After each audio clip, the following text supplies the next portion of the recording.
What is going on, baseball fans? Welcome to episode 14 of Baseball as Intended. And we have a little bit of a surprise today because we have our first guest on the show, my good friend Esteban Rivera out here. We got my old friend, Jon, with us as well. We're going to be talking about German, a little bit of a sticky situation yesterday. That came out, the Twins were not happy with something that was going on. He was dealing. Javy Baez got benched, and his struggles continue. So I think Esteban is going to help us kind of figure out what's going on a little bit more in depth in that. We're going to be talking about young guys that have been called up to the big leagues. Some have made some impacts, others have not, but it's still in the beginning stages of the season. So before we get into Esteban, Jon, how you doing? Let me say hi to Hi. Jon first. Thank you. I am well. I'm excited. That Esteban, our analytics department guy, is going to answer all my questions. All baseball, hard hitting questions that we don't know the answers to. He's going to answer.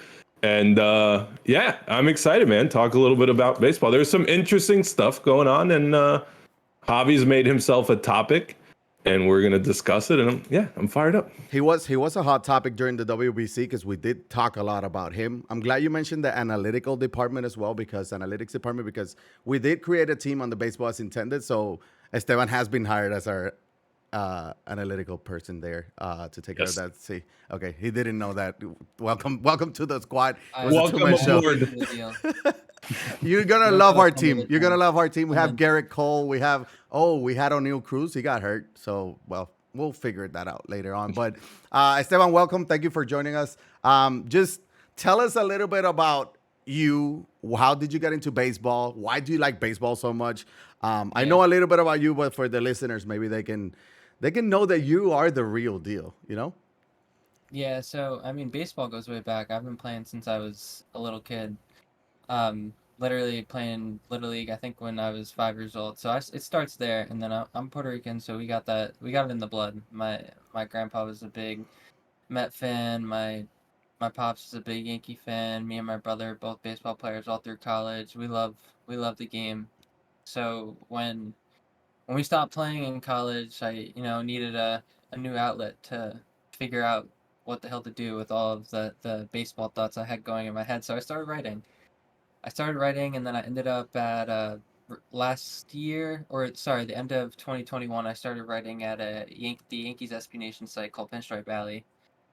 So I was writing there for about a year, maybe almost a year and a half before I got picked up at Fangraphs, which is a baseball analytics site. And so I've been writing there for almost 6 months now. I'm still writing at Pinstripe Alley as well. So there's the analytical part, and then you got the playing background too. So I like to think of myself as someone who can bring in the analytics with the playing background. I'm a mechanics nerd at heart. That's primarily the thing that I write about. I write a lot about mechanics and how it relates to batted ball profiles, so the data behind hitting essentially. And I just like connecting the two. That's my thing. That's what I do. That's what I write about consistently. All types of players. I have my Yankees coverage at Pinstripe Valley, but I like to write about players all across the league, including Red Sox. Yeah. Thank you for that. What a resume, Esteban. I I mean, mean, you're hired. Whatever you're applying for, you're hired. and it's funny because that's exactly why I wanted to bring you on board. We had talked about, like, you say I'm ready whenever, but I think the Javi situation, it was the perfect time to bring you on. He got benched, and we'll get to that a little bit later on. But that's exactly why I wanted to bring you on board, because I know maybe something or you've seen something that we haven't seen, right? But okay, so let's start, since you're such a Yankee fan, right? Such a Yep. big Yankee fan. Let's start with what happened yesterday in over in New York. Yankees were playing the Twins. German was dealing. Domingo German was dealing. I think he had what, like 5 no-hit innings or 5 perfect innings, whatever it was. He was striking everybody out. And the Twins kind of, went up there and say, like, hey, something's not right. This guy is not this good. And, the ball's moving a lot more than normal. Whatever the case was, he felt very similar to like a Joe Musgrove situation against John's Mets last year. Um, you know, we don't have much information other than the umpire told him like, hey, you gotta go wash that off. What's kind of like, what are you guys' thoughts on that situation? I know there's been some changes over the last couple of years that they're trying to limit pitchers when it comes to the sticky stuff. Garrett Cole was always kind of like at the top of that conversation, but he really hasn't changed much ever since, like before and after that. But thoughts on the situation there with the sticky stuff with Herman.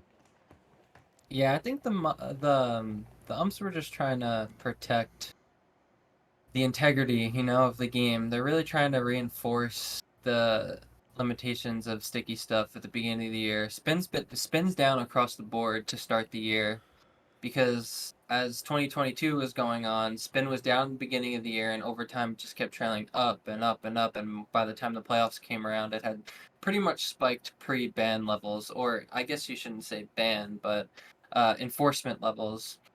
And so they're doing the same thing this year. They're trying to get spin back down, and Herman was probably the first example we've had all year where they were really trying to see what was going on. But it was just rosin. I think he came out of the bathroom and then had a little shiny situation going on. And so the umpires were immediately skeptical. It was weird though, because he got checked when he went out, and the crew chief, I forgot who the crew chief was, he checked him on his way back out to the mound, which they usually don't do that because he wanted to see if he was doing anything suspect in there. But I was watching the game, and Herman was dealing.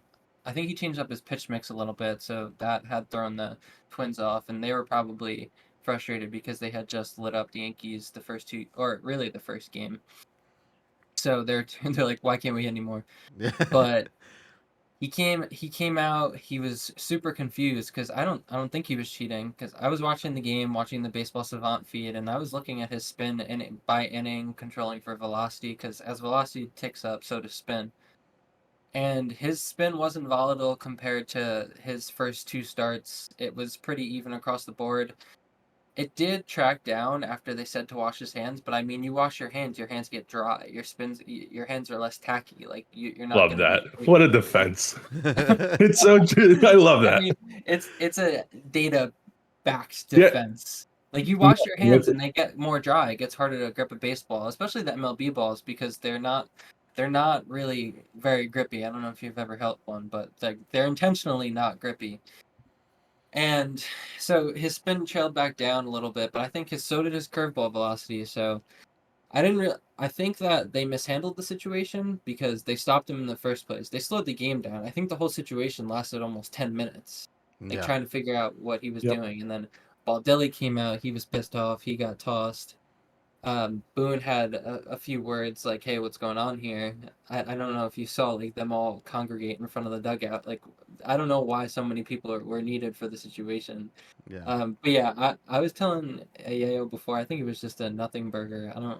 I think the umps just mishandled it a little bit in the hopes to keep reinforcing this second wave of sticky stuff. And I think, to your point, the umps kind of have to do something about it before it gets out of control, right? It's kind of like with the pitch clock and the timer. You have to say, hey, it's a ball, or hey, it's a strike, because if you don't follow up on what you're supposed to, then the rules are never going to be implemented, right? Like they're just going to keep doing whatever they're doing. So you got to implement them first so the players and coaches know that, hey, we're for real.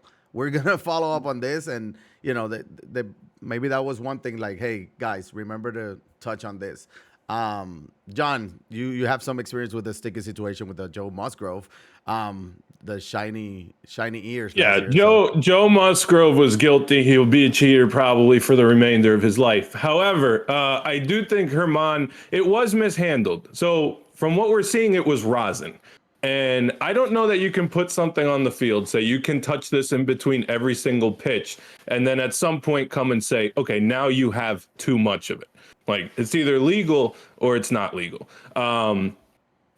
Hey, I think you guys are right. MLB mandates their umpires certain things, right? Obviously, this year it's the pitch clock. You don't get away with anything. Bellinger's getting a standing ovation. You call a strike on him. They don't care because that's kind of, rules. They're setting the precedent. And so I think they probably saw something like Esteban said, whether it was the bathroom, whether it was anything. He had some water on his hands. It looks bad. They said, hey, go wash this off. But they did that because they didn't want to make a big deal out of it, I think. And then they got annoyed when he came back out and it looked the same. It's a tough spot for the umpires, but I don't think you can do that. Either he has something that he shouldn't have and you call it right then as you're checking him, coming off the field, or you let it slide the rest of the game. You can't really tell him, hey, I'm giving you a pass right now. Go wash this off and I'm going to check. And if you don't, then you're in trouble. Yeah. I get the reasoning. They didn't want to throw him out right there. 4th inning, perfect game when he probably really didn't have anything except maybe, whatever it was, clumped up rosin. We don't really know. But I think it was them trying to save the optics of everything. But in doing so, they kind of shot themselves in the foot and made it look a little bit worse because, like you guys said, then there was a whole crowd. I mean, every coach and player was out there. It was a big powwow. So I don't necessarily, and Esteban will know with the spin rates, we saw them go down, and we talked about this a little bit pre-show. I don't know that they went down that much to where, like, it was a very hot tweet showing that they went down, but you looked at one, it was 47. The other one was 100. There's a lot of factors that go into that. Like he says, the game goes on. Does his velocity go down a little bit? Bringing the spin rate down, the weather, all this stuff. So I don't think it was much. I think mainly the umpires kind of mishandled it. Yeah, and he ended up going 6 1/3, striking out career high 11 strikeouts. So, I guess maybe he was trying to try something new. Maybe he didn't have it before, and he was like, wow, this really worked. So I'm just going to use a lot since I can use this. Oh, my God, But, yeah, it's whatever. We don't expect any sort of disciplinary action from baseball or anything like that because, he was able to remain in the game, no problems. It was just kind of like a big nothing. It really felt like. But it's just very interesting because this may be the first case of many. If people are really, or if pitchers are really using stuff, they're probably going to start looking for it. Even though, again, every time they come out, they get their hands checked and stuff. I don't know. It's just weird that it had to wait, for the opposite team to mention something. One quick last thing that Esteban brought up, I think is true. I don't know that they really care about it in April, right? But there was that trend before where the playoffs came and late September came and people were again back at that point where we were sitting here and saying, oh, everyone figured out how to kind of do this again. Maybe it's not the same way, but everyone's figured it out. Spin rates are up, batters have no chance, and they're probably trying to avoid, something similar happening. I do want to make a little parenthesis before we move over to the next topic. You did mention Cody Bellinger, and he did get an automatic strike because he was kind of like, hey, yeah, I'm back in L.A. McCutchen didn't get it. McCutchen, and I think that's up to the umpire, right? Like the umpire allowed McCutchen to get that. Obviously he was the home player at home. It's maybe the visiting team, maybe it's a little bit different, but I don't think so because it's still coming from a fans appreciating or thanking whoever played for them for so long, right? So it's kind of weird. Yeah, it was kind of weird that you what? I got thoughts. Say it, because I thought it was weird. I'm like, how do you allow one but not the other? Yeah, Bellinger got washed after 3-4 years. Andrew McCutchen's a borderline Hall of Famer. Cody Bellinger that's had true. 2-3 good seasons and then was basically a replacement level player. Or a little below average player. Kutch was a historic player in Pittsburgh. A legend. Okay. Yeah, a legend. Yeah. So I know you wrote a piece on Cody Bellinger, so I see that you hate Cody Bellinger. So you probably hate it when he robbed Jason Hayward, and then everyone started booing. He did the MJ shrug.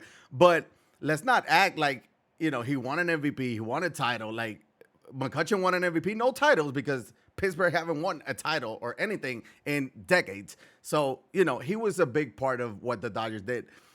He needed a change of scenery regardless, right? But it was kind of like his first games back. Like an umpire should be like, we'll give him an extra 5 seconds. That's not big. That's not that big of a deal. Yeah, I agree. Like, come on. But, anyways, somebody that might never get a standing ovation is Javy Baez. And no matter where, the transition. That was terrific. That was terrific. I planned a different transition and I just used this one. I'm a natural transitioner. Anyways, and humble too. Javy Baez got benched a couple of days ago because he forgot how many outs there were in the inning. So the fly ball to the outfield. It was his second. He thought he was gonna go ahead and score. because there were 2 outs. But then anyways, he was 1 out. He got thrown out. After the game, they asked him. He kind of mentioned like, "Hey, I got no excuses.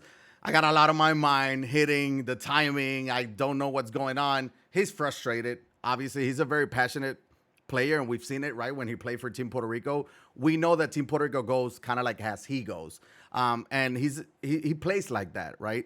So obviously, what he's doing this year is obviously affected him mentally, at least, but probably his technique as well, right? He's right now hitting 184 with a 504 OPS. He has no home runs, no 3 doubles.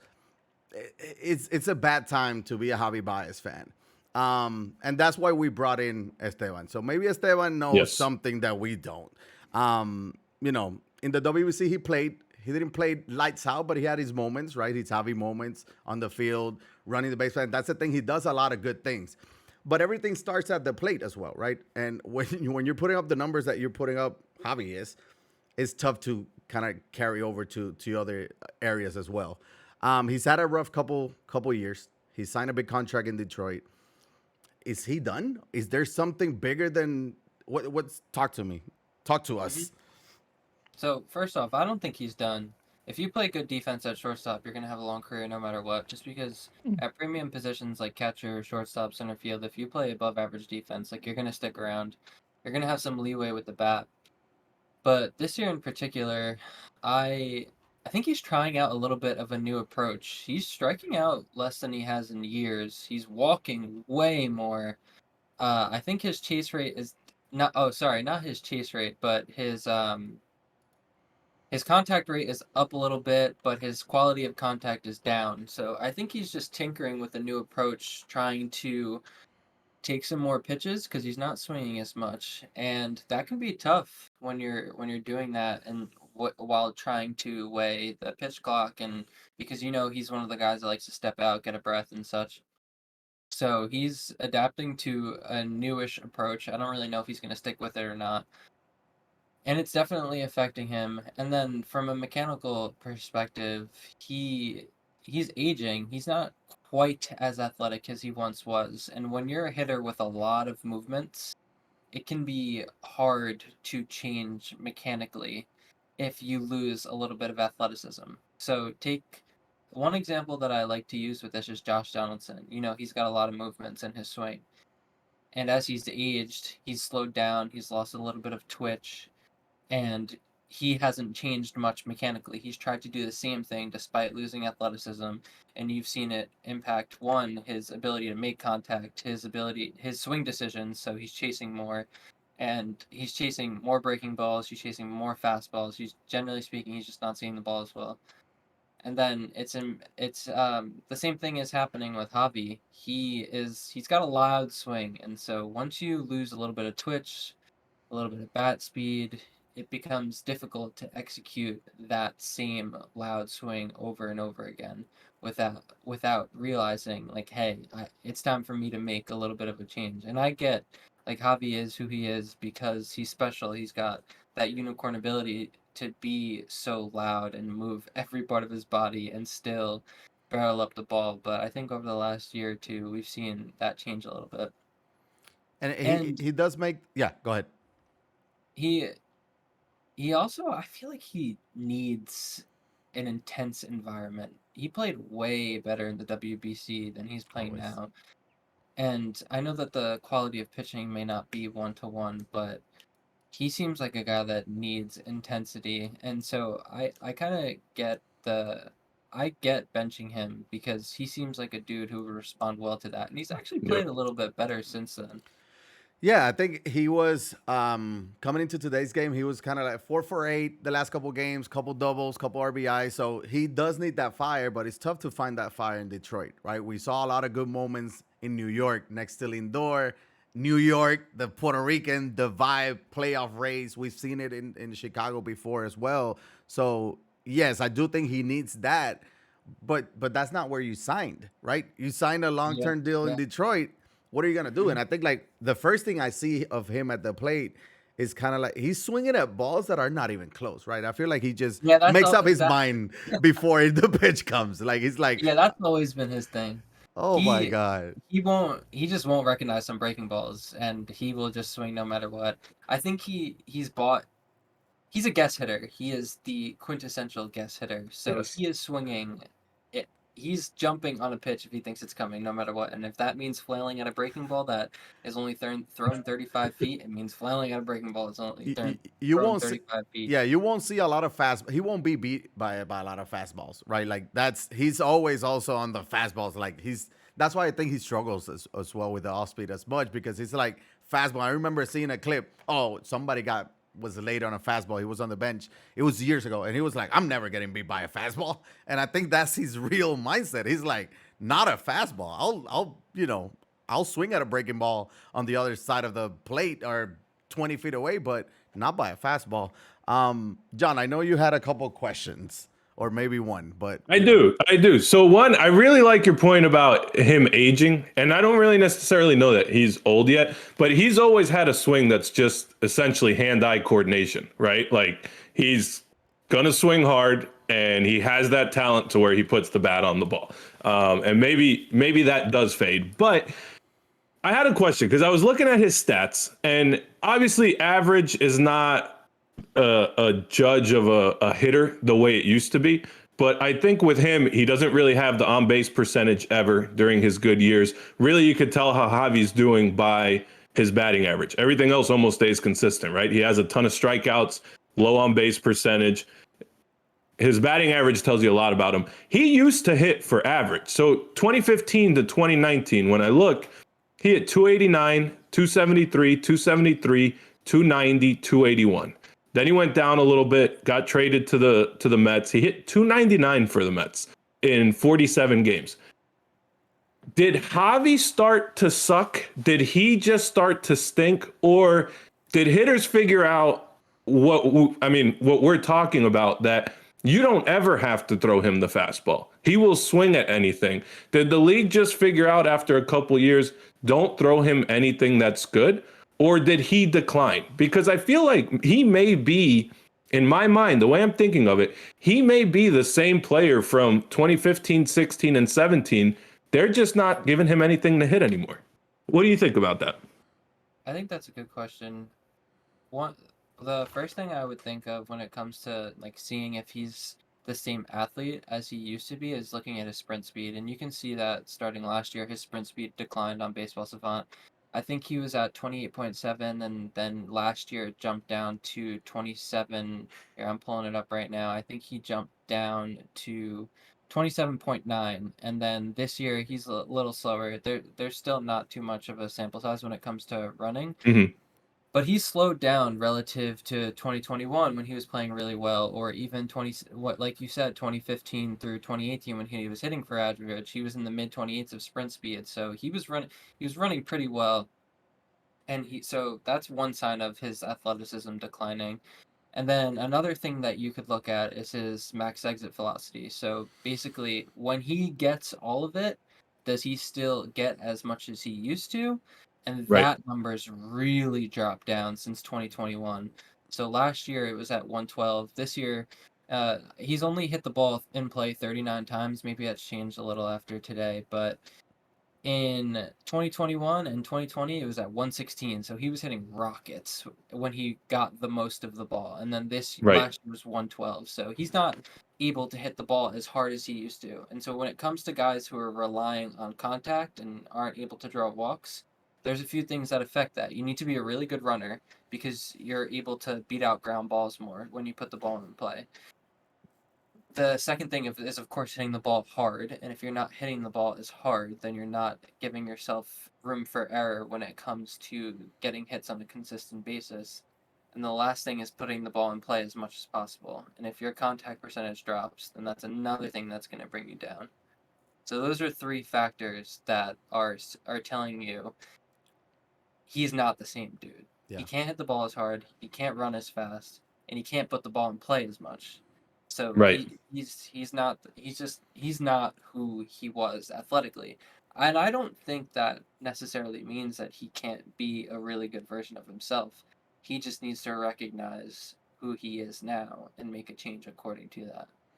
And it's funny that you mentioned that. So I was looking at the baseball savant too. Like it went 113, 114, 116 for a couple of years. It was trending Yeah. up. You can't go much higher than 116. But then you see the big drop. Obviously, this year is early, still early is 109. But there's a lot of blue in the baseball savant, and John and I were talking about this the other day because somebody that doesn't have a lot of blue in the baseball savant page is Pete Alonso, and we're talking about somebody that hits the ball hard. It's like you say, like, hey, if you hit the ball hard, yeah, you might get unlucky, but here and there, but it's gonna help you, right? So Yeah, it we're gives you talking more about room there. exactly. It's like, hey, you're gonna find that's why Pete Alonso is been like 260, 40 home runs, right? But hitting the ball hard is part of the game. We see, eventually the guys that are getting lucky, eventually they'll start getting unlucky.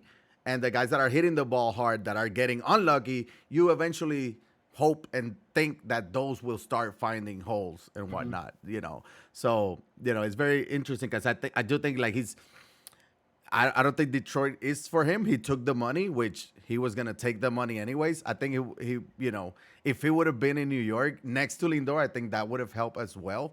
That Oh, whole for sure. situation. So yeah, it's just a sad situation because he's somebody that not only Puerto Rican but very very talented, right? Like he can do anything and everything on the field, right? And we Yeah, saw a he's a couple plays monster. in the WBC. It's like he makes that play look routine when it's really not routine. It's hard play. Obviously, he was like among the league's leader in errors last year as well. But I don't know, John. Yeah, may I chime in very Yeah, quickly? So please. I think also when you say playing in New York, aside from the atmosphere, and this isn't New York specific, he would have to benefit from being in a deeper lineup as well, right? Because one of the biggest things for him is he'll swing at anything. You have to put him in a situation where they're forced to give him pitches to hit because he does still have that ability when he gets it. But Esteban, so at the beginning you said he's not washed. And then to answer my question, which was a great answer, you gave me all the ways he's kind of trended downwards over the couple of years. Do you think he gets back on track or no? Are you just kind of hoping he does? What's your final kind of prognosis on him if you had one? I don't think that he's gonna end up being the player that he was when I think that he put up like two back-to-back 6-win seasons or like five and a half Yeah. 6-win seasons. So his WAR was 5.5 or 6. So that was from plus defense, good base running, and good hitting. And given that his hitting skills have declined a little bit, and then he's not as good of a runner as he used to be, he still has great instincts and makes good decisions on the base Right. paths. He's just not as fast as he once was. So those are two things that really just bring down his value off the bat. So I don't think that he can rebound to that level. But I still think he can be a good player because one, he's still a very good defender. Right. He moves around at shortstop. He's been playing great defense still while not hitting anything. So he has that in his back pocket. And I do think that he can rebound with the bat if he shows a little bit of that veteran knack, the plate discipline improves. He begins to understand his swing a little bit better, like where he can actually get his barrel to the ball. So I think he can be a good player. The contract's tough. What is it? 180, I think. It was almost 180 or maybe it was like 170 something around there. Yeah. So They were almost forced to get him, right? They It was needed to yeah, make a little bit of a splash. He was the last guy left. six for That was a 140. tough one. Yeah, it was 6 for 140. He 6.40. signed through 27. I mean, Actually, not as bad as I thought. I don't think it's that bad. I didn't think it was that bad of a contract, especially if he's going to play really good shortstop defense. Because, like I said before, if you play good shortstop defense, you're an important player, no matter what. Like it is crucial to a team's success to have a good shortstop who can just make every single play and then some.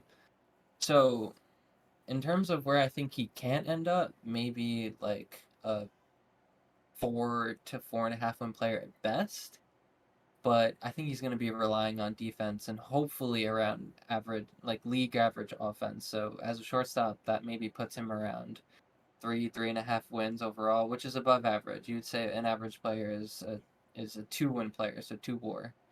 Yeah. So I mean, I think he can. I think he can still be pretty good, and I hope so. I'm really not in the business of being like too pessimistic when it comes to guys that I really believe in. But he's got to change, and I think he's showing the early signs are he's showing a willingness to change. Because, like I said, he's chasing way less than the past year or two. He's walking way more, so at least he's compensating with his lack of hits with more walks than ever. That's a sign number one. That's good for a struggling player. So I think he needs more time this year. I think people maybe are judging him a little too quickly. I think he needs some time to figure out exactly who he is as a player. And I think that came about, him messing up on the base pass, and it's like, wait, there's just so much going on, right? We kind of like, we don't want to ignore what we talked about, right? It's been trending down, and now this, and it's like he got benched. He was supposed to come to Detroit and help the young guys out as well. They were supposed to like kind of Detroit was supposed to start getting better and better and better, and it's not really going that route.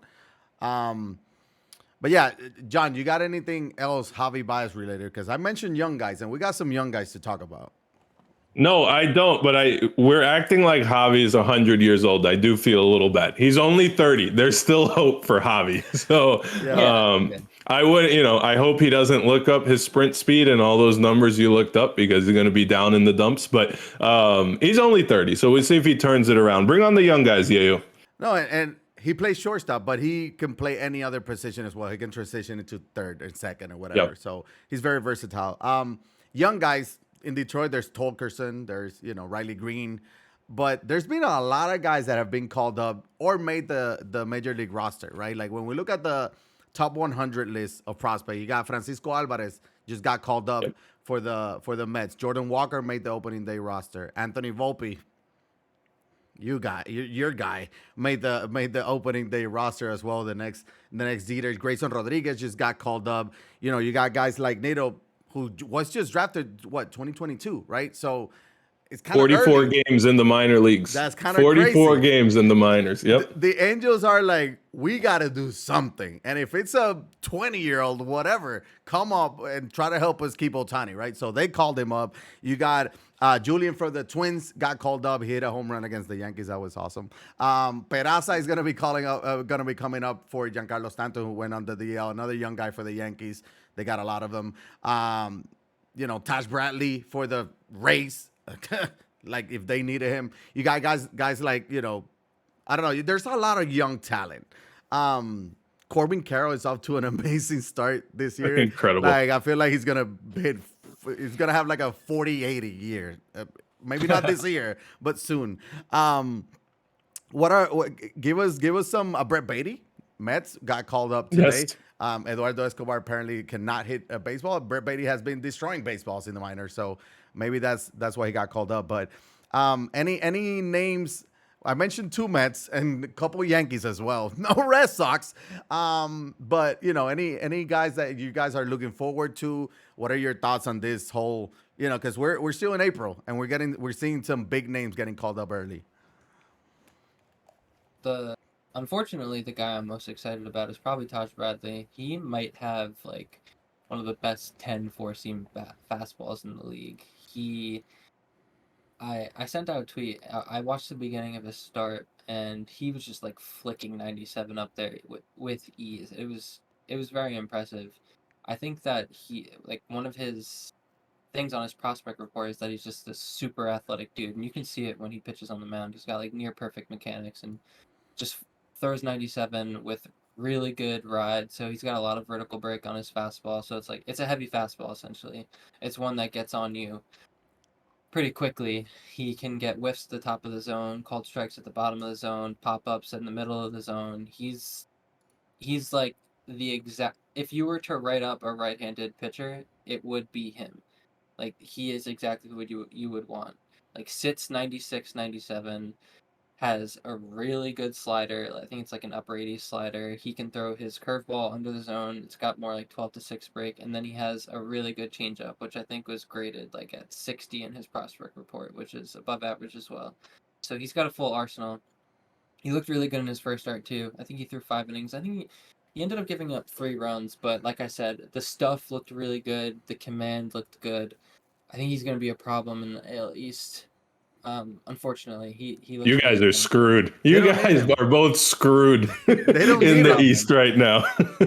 Like they don't need him. Like we always mention Yeah. about like the Orioles are gonna be at the top soon. They got all these young talent. Like I mentioned, Atley, who probably right now getting MVP votes. Grayson got called up. You got Gunnar. You got Holiday. You got all these young guys. All right, they're gonna be so good. But the Yankees are still at the top. The Jays Yeah.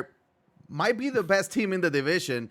The Red Mhm. Sox are about a 500 ball, team, which can get some wins here and there against in later in the year, right?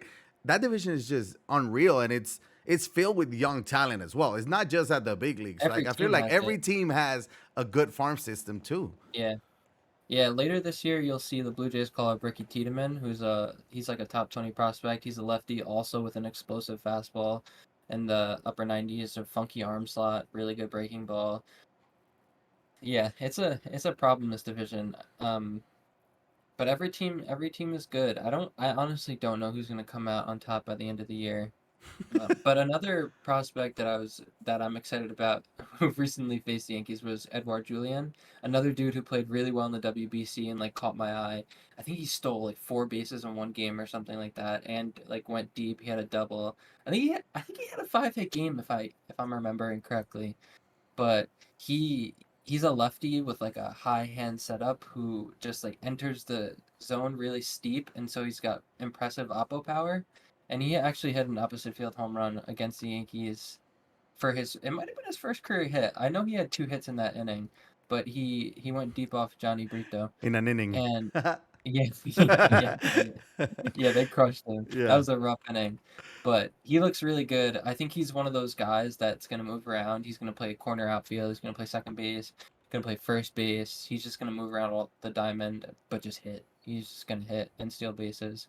So he's another one that I'm really excited about. The Twins have a bunch of guys in their minor league system that can just hit. They're gonna need a bunch of guys because apparently now they're using Buxton as a DH. They're like, listen, you just the most unlucky player out there. So how about you just DH? We try to keep you safe. We gave you $100+ million or whatever, but you got to be on the field. Correa had a little bit of a back issue as well, but he came back Mhm. and hit well against the Yankees. John, I know you're high on your Mets dudes, right? Alvarez and Brett Beatty. Um, when the Mets didn't sign Correa for that long term deal, we're like, listen, they already signed all these players. Plus, they got some young guys as well. Brett Beatty has been destroying the minor leagues. What are you most excited about? So I look at this more so I am putting myself now my Mets hat, right? Like a fan's hat. I like that the team early on, you don't want to let things get away from you, right? Eduardo Escobar struggled last year. He's more than 10 years in the big leagues. He's had a very good career. He's a terrific clubhouse guy. All good stuff. You still can't let it get away from you, right? You're in a tough division. Bring in Brett Beatty. Brett Beatty did well last year till he got hurt. He goes in the minors. He's crushing it. You got to bring him up. Even last year, they brought up Francisco Alvarez basically for the Braves series at the end of the year and then going into the playoffs. Young kid, no experience, but they were like, hey, maybe we need a power bat off the bench.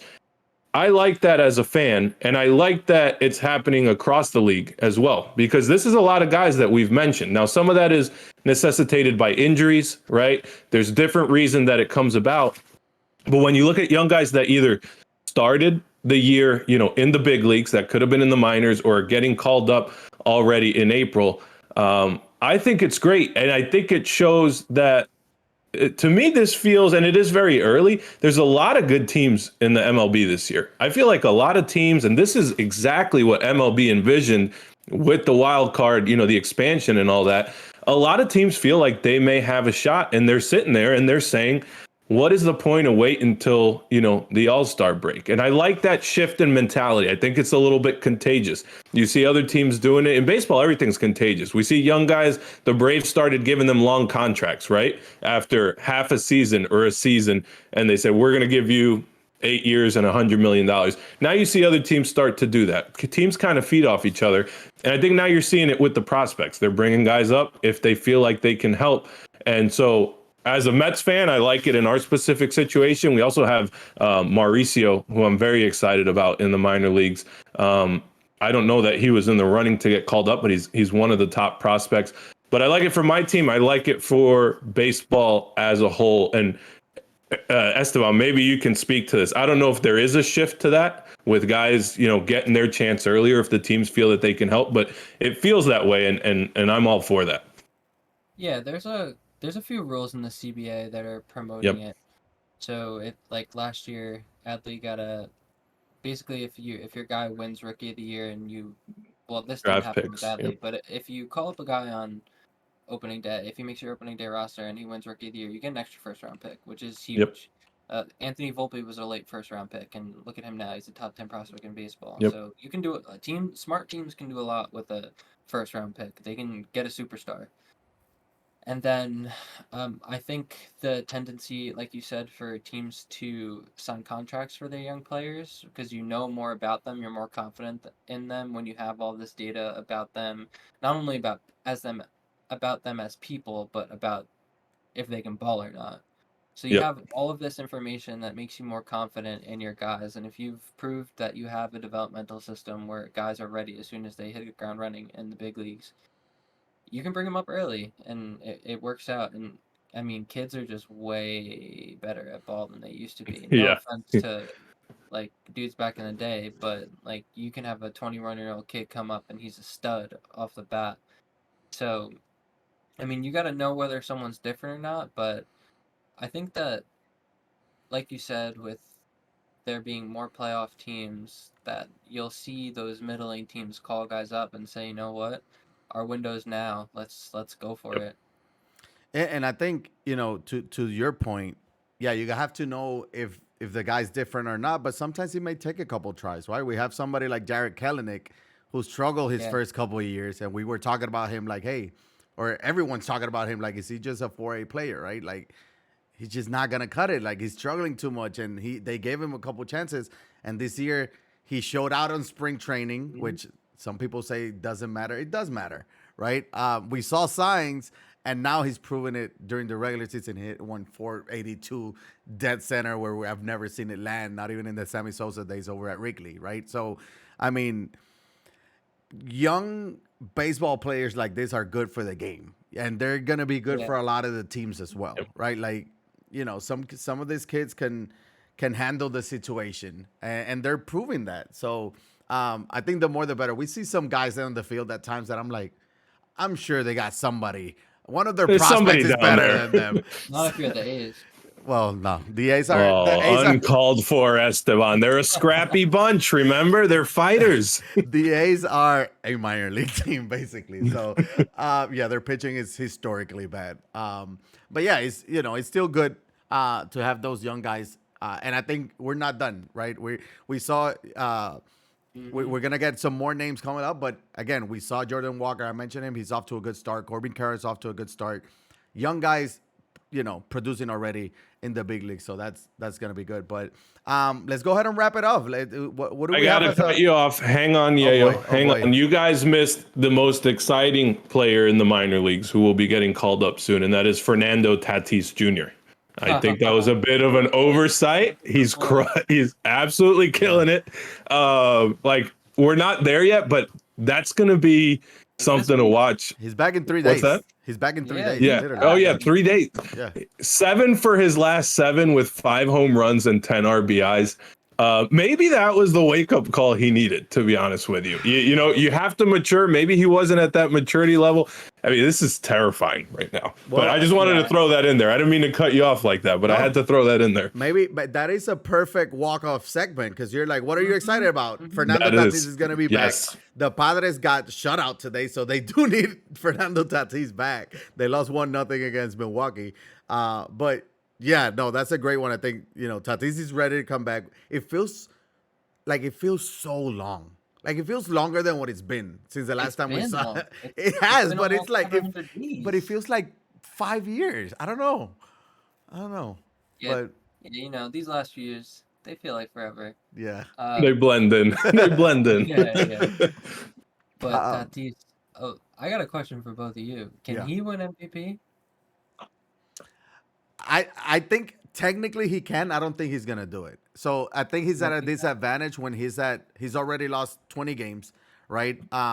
If he pulls something later on and he misses a couple weeks, then you're talking about somebody that's playing 120 games, right? He's not gonna have a ringworm to help him heal faster. So, oh boy, yeah. But like he's gonna technically have to play almost every game to be at that.